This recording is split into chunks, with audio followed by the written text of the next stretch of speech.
ফাতেমা দাঁড়ালেন, দেখছেন তো মা কাঁদছেন।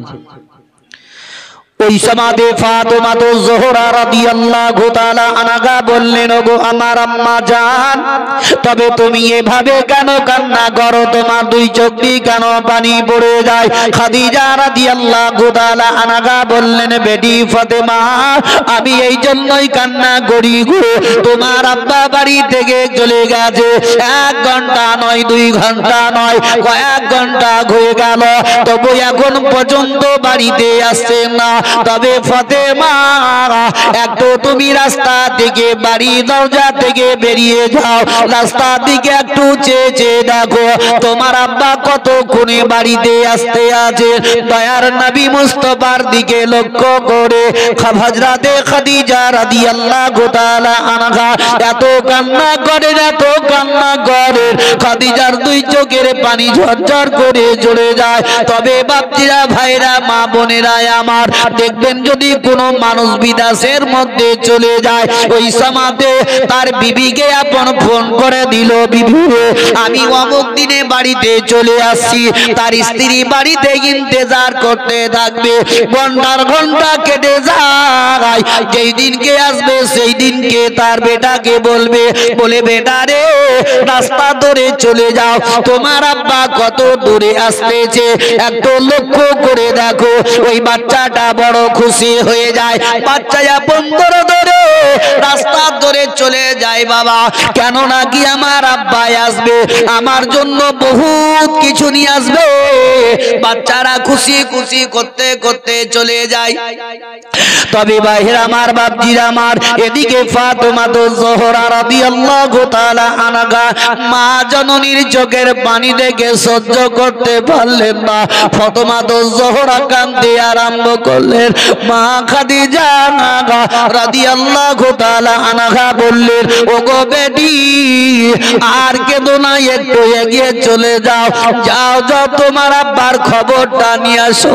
আমি আর স্ত্রীর ভাবে থামতে পারি না, আমার মনটা বড় চটপট করে যায়। হযরতে ফাতেমা তো জোহরা রাদিয়াল্লাহু তাআলা আনহা তিনি টুকটুক করে রাস্তা ধরে চলতে লাগলেন। একটু আগে যাওয়ার পর ফাতেমা তো জোহরা রাদিয়াল্লাহু তাআলা আনহা দেখছেন একটা লোক টুকটুক করে চলে আসতে আছে, কখনো জমিনে পড়ে যায়, আবার কখনো গুটে হাঁটতে আরম্ভ করে। ফাতেমা আরো দেখলে তার শরীরের জামাটা রক্তে লাল হয়ে আছে। ফাতেমা তো জোহরা রাদিয়াল্লাহু তাআলা আনহা তিনি ওই পাগল ভেবে ফাতেমা আগে দিকে আর গেলেন না, কাঁদতে কাঁদতে বাপসি বাড়ির দিকে রওনা হয়ে গেলেন। ফাতেমা তো জোহরা রাদিয়াল্লাহু তাআলা আনহা তিনি দরজাতে দাঁড়িয়ে দাঁড়িয়ে কান্না করতেছেন। ফাতেমা দুই চোখের পানি ঝরঝর করে ঝরে যায়। ফাতেমা স্ত্রী ভাবে থামতে পারে না।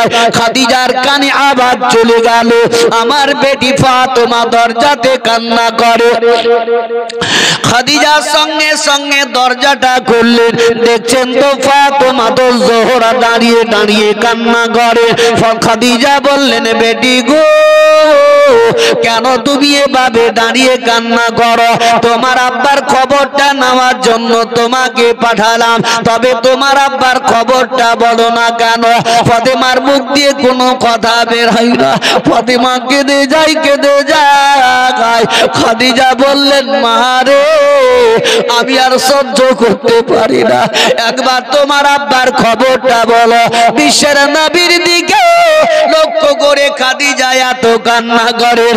খাদিজা ফাতেমাকে সিনাতে লাগালেন, বললেন, বেটি বলো, তোমার আব্বার খবরটা বলো। ফাতেমা তো জোহরা তবুও কোনো কথা বললেন না। তৃতীয়বারে যখন জিজ্ঞাসা করা হলো, ওই সময়তে ফাতেমা বললেন, মা গো, আমি রাস্তা ধরে যখন চলতেছিলাম, এমন সময়তে সামনে দেখতে পেলাম একটা পাগলের মতো লোক রাস্তায় চলতে চলতে কখনো পড়ে যায়, আবার কখনো উঠে হাঁটতে থাকে। ওই লোকটা পাগলকে দেখে আমি ভাবছি বাড়ি চলে এসেছি। জোরে বলো, বললাম না কি কোন জায়গাতে কখন কোন সময় সুবহানাল্লাহ পড়তে, এটাই তো জানলাম না। জোরে বলুন। এই তো আমাদেরকে বলে দিতে হচ্ছে বা এমন একটা কথা শুনবো সেখানে আমরা সুবহানাল্লাহ পড়বো, আর সুবহানাল্লাহ পড়লে কত নেকি আছে, বহুত নেকি। আমরা শুনছি বহুত, কিন্তু মানছি খুব কম। যেমন কি হযরতে দাউদ আলাইহি ওয়াসাল্লাম আল্লাহকে বলেছিলেন, হে আল্লাহ, তোমার মিজান নেকি ওজন করনেওয়ালা পাল্লা কত বড়? তো আল্লাহ বলেছিলেন, হে দাউদ, আমার ওই পাল্লা এত বড়, সাতো আসমান সাতো জমিনকে যদি পাল্লার একদিকে চাপা হয় তবু আমার পাল্লা ভর্তি হয় না। তো দাউদ আলাইহি ওয়াসাল্লাম বললেন, আল্লাহ, তবে তোমার ওই পাল্লাটা কিসে ভর্তি হয়? তো বলছে, যদি কোনো ব্যক্তি একবার যদি মহব্বতের সহিত সুবহানাল্লাহ পড়ে দেয়, ওই সুবহানাল্লাহর নেকিতে আমার পাল্লা ভর্তি হয়ে যায়। তাহলে নেকি উড়ে বেড়ায়, কিন্তু ধরতে জানি না। আজকালকার দেখবেন স্টুডেন্ট ছেলেগুলা ঢাল মারামারি খেলে না? ঢাল মারামারি বুঝেন তো? ক্রিকেট একে ঢাল মারামারি বলা হয়। পেলো তো পিটি দিল, না পেলে তো ফুসুক চলে গেল। এই ক্রিকেট যখন খেলে, বলটা চলে গেল, দূরে একজন রানী থাকে, এইভাবে হাত পাতায়, যদি হাতে বলটা পড়লো, ধরলো, তাকে কি বলে? ক্যাচ বলে না? ক্যাচ, তাই তো বলে ক্যাচ। আর যদি না ধরতে পারে কি বলে? ফলস। তো এইরকম আমাদের নেকি উড়ে বেড়ায়, কিন্তু আমরা ধরতে পারছি না, ফলস হয়ে ফুসুক চলে যাচ্ছে। ধরার চেষ্টাটা করুন। আমরা ছেলে, আল্লাহর নাম নিতে আমাদের ভয় কোন জায়গায়, কোন জায়গাতে আমাদের লজ্জা লাগে?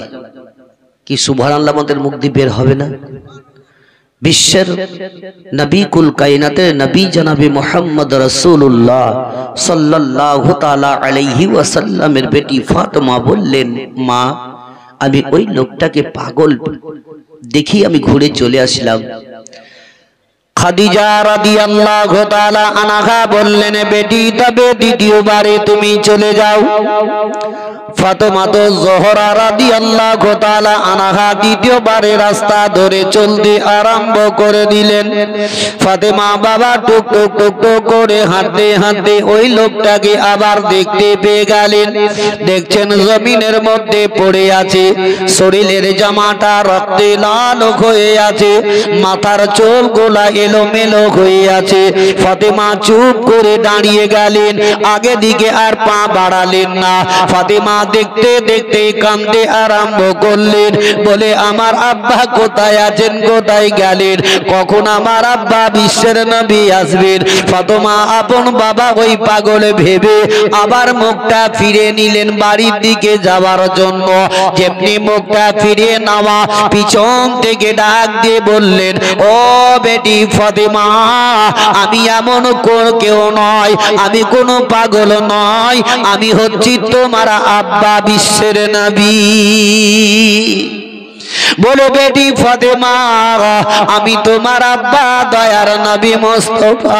ফাতেমা তো জোহরা রাদিয়াল্লাহু তাআলা আনহা তিনি কাঁদতে কাঁদতে কাঁদতে কাঁদতে তিনার আব্বা নবী মুস্তাফার কাছে চলে গেলেন। দয়ার নবী মুস্তাফা আমার জমিনে পড়ে আছেন। ফাতেমা তো জোহরা রাদিয়াল্লাহু তাআলা আনহা তিনার আব্বার কাছে দাঁড়ালেন। ফাতেমা কখনো কখনো আব্বা আব্বা বলে ডাকতেন, নচেত ফাতেমা বলতেন, ইয়া রাসূলুল্লাহ, ইয়া হাবিবাল্লাহ, নবী গো। ফাতেমা বলতে আছেন, ইয়া রাসূলুল্লাহ, আপনার এই অবস্থাটা কেন বলুন না কেন? আপনার শরীরে জামাটা রক্তে লাল কেন? আপনার প্রতি কে এমন করে অত্যাচার করেছে? বিশ্বের নবী আমার ফাতেমাকে সিনাতে লাগিয়ে দিলেন। দয়ার নবী দুই চোখ দিয়ে পানি পড়ে গেল।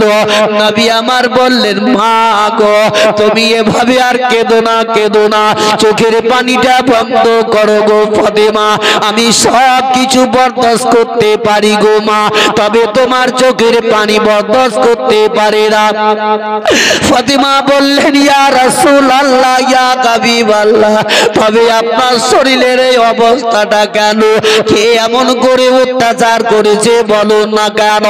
নবী আমার বললেন ফাতেমা, তারা আমাকে চিনতে না পারার কারণে আমার প্রতি তারা অত্যাচার করেছে।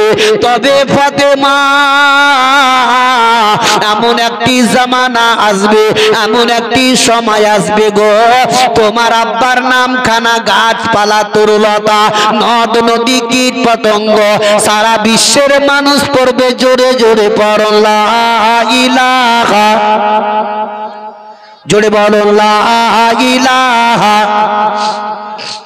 লা ইলাহা, লা ইলাহা ইল্লাল্লাহু মুহাম্মাদুর রাসূলুল্লাহ সাল্লাল্লাহু তাআলা আলাইহি ওয়াসাল্লাম। বাবা জীবনেরা আমার, ভাইরা মা বোনেরা আমার, দয়ার নবী মুস্তাফাকে ফাতেমাতুজ জোহরা রাদিয়াল্লাহু তাআলা আনহা টুক টুক টুক টুক টুক টুক করে বাড়ির দিকে নিয়ে রওনা হয়ে গেলেন। হযরতে খাদিজা রাদিয়াল্লাহু তাআলা আনহা ঘরের ভিতরে বসে বসে কান্না করেন। খাদিজার দুই চোখের পানি ঝরঝর করে ঝরে যায়। হযরতে ফাতেমাতুজ জোহরা বিশ্বের নবীকে যেমনি নিয়ে এলেন, দয়ার নবী আমার একটি আওয়াজ দিলেন দরজাতে। এক আওয়াজ দেওয়া মাত্রই সঙ্গে সঙ্গে খাদিজা দরজাটা খুলে দিলেন। দেখছেন তো বিশ্বের নবী আমার দাঁড়িয়ে আছেন, ফাতেমাতুজ জোহরা একদিকে দাঁড়িয়ে আছেন। বিশ্বের নবীর শরীরে জামাটা রক্তে লাল হয়ে আছে, মাথার চুলগুলা গেল মেলো হয়ে আছে। বিশ্বের নবীজি খাদিজার মুখের দিকে তাকালেন, আর খাদিজা নবী মুস্তাফাকে দেখার পরে আরো জোর কাঁদতে আরম্ভ করে দিলেন। খাদিজা আর স্থির ভাবে থামতে পারে তাই খাদিজা বললেন ইয়া রাসূলুল্লাহ, ওগো আল্লাহর নবী গো, আপনার এই অবস্থাটা কেন বলুন না কেন? নবী আমার বললেন খাদিজা আর কেঁদো না, একটু চোখের পানি বন্ধ করো। বিশ্বের নবী বললেন ও খাদিজা, আমি তোমাকে একটি কথা জিজ্ঞাসা করব। খাদিজা রাদিয়াল্লাহু তাআলা আনহা বললেন ইয়া রাসূলুল্লাহ ইয়া হাবিবাল্লাহ, নবী গো আপনি কি এমন কথা জিজ্ঞাসা করবেন বলুন না কেন? হযরতে খাদিজার মুখের দিকে তাকিয়ে বিশ্বের নবী বললেন খাদিজা, তোমার দরজাতে আসার পরে আমি একটা আওয়াজ যখন দিয়ে দিই সঙ্গে সঙ্গে তুমি দরজাটা খুলে দাও, তবে তুমি কি দরজাতে 24 ঘন্টা দাঁড়িয়ে থাকো? খাদিজা রাদিয়াল্লাহু তাআলা আনহা বললেন ইয়া রাসূলুল্লাহ, ওগো আমার স্বামী মাথার মনি দয়ার নবী মুস্তাফা, আপনার জন্য আমি 24 ঘন্টা দরজাতে দাঁড়িয়ে দাঁড়িয়ে দাঁড়িয়ে দাঁড়িয়ে ইন্তজার করি, কেননা আপনি কোন মুহূর্তে কোন সমাদে আপনি আমার দরজাতে চলে আসবেন, এই জন্যই আমি 24 ঘন্টা দাঁড়িয়ে থাকি। এক আওয়াজের পরে দ্বিতীয় আওয়াজ যদি আপনি আমার দরজাতে দেন, তবে ওই দ্বিতীয় আওয়াজের জবাবটা আমি আল্লাহর দরবারে কি বলে দিব, তার জন্য আমি দাঁড়িয়ে থাকি। নবীজি বললেন খাদিজা, তবে তোমার শরীরে কি ব্যথা হয় না, তোমার শরীরে কি কষ্টটা হয় না দাঁড়িয়ে দাঁড়িয়ে থাকাতে? খাদিজা বললেন ইয়া রাসূলুল্লাহ, ওগো আল্লাহর নবী গো,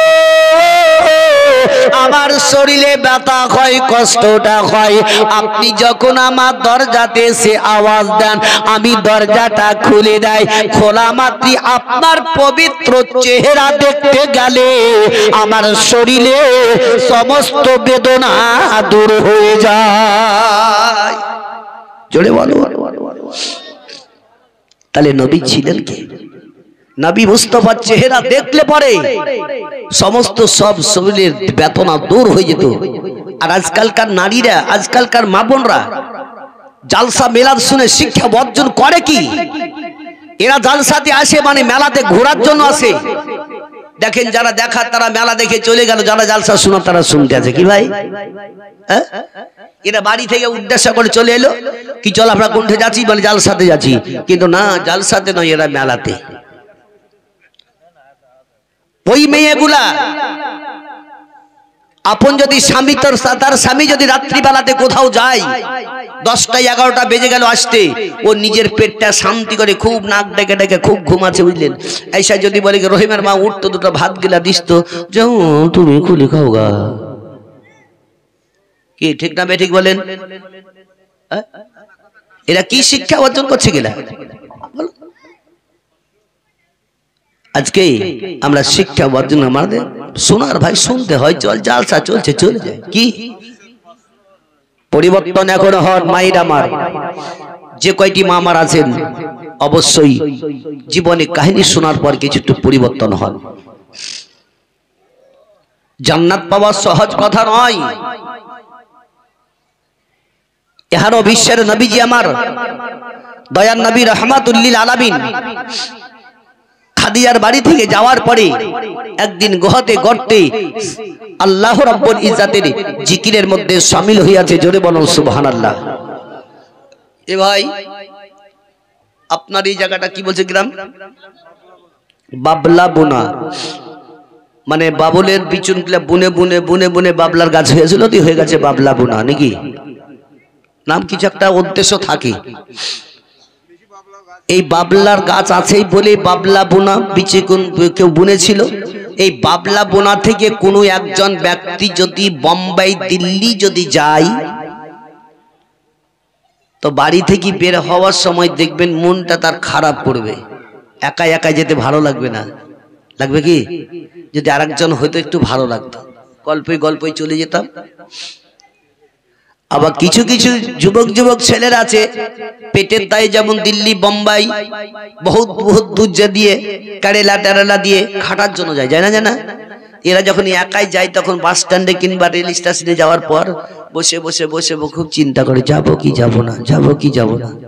এমনি করতে করতে সারা দিন কাটিয়ে দিল। সন্ধ্যার সময় বাড়ি এসছে ঘুরে, কি ব্যাপার? বলে গাড়ি ফেল। বলে না গাড়ি নাই, গাড়ি আজ বন্ধ।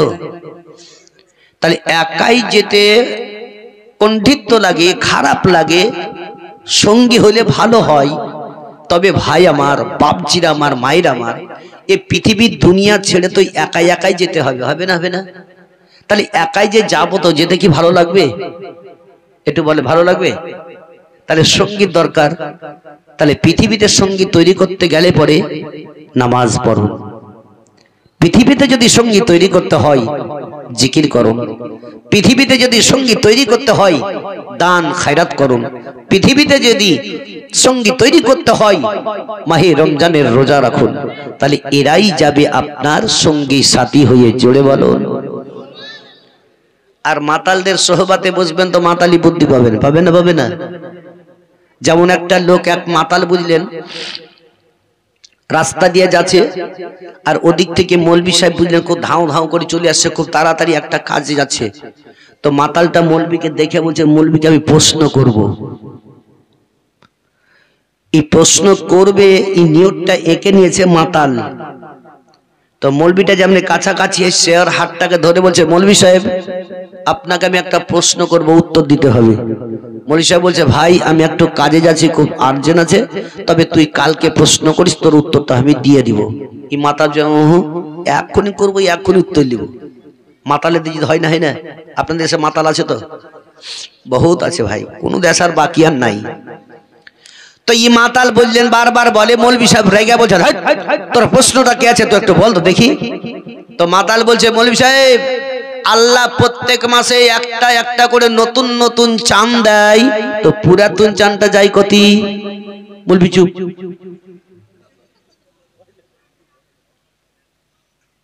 মাতাল কেমন বুদ্ধি দেখিয়েছে দেখেন। বলছে আল্লাহ তো প্রত্যেক মাসে নতুন নতুন চাঁদ দেয়, ফের পুরাতন চাঁদ যায় কতি? মাতালকে মৌলবি সাহেব যে, ভাই তোর প্রশ্নের উত্তর আমি কাল দিব, তুই ছেড়ে দে। বলছে ও হবে না, উত্তর দাও তো যাও। আজকালকার এরকম আজর পাকা ওই কি বলে পাবলিক আছে না নাই বলেন, মৌলবীদেরকে এমন এমন হাইন্টা কথা বলে দেয় যে কোনো কিতাবও নাই, কোনো বইও লেখাও নাই, এমন প্রশ্ন করে দিল। কিন্তু মান্তিকি চাল মৌলবীরা থাকে তো পড়ে, মান্তিকি একটা বই আছে বুঝলেন, এ মান্তিকি একটা বই পড়ে থেকে থাকলে ও মান্তিকি চাল তোমাকেও জ্বালিয়ে দেবে, এটাও জেনে রেখে দাও।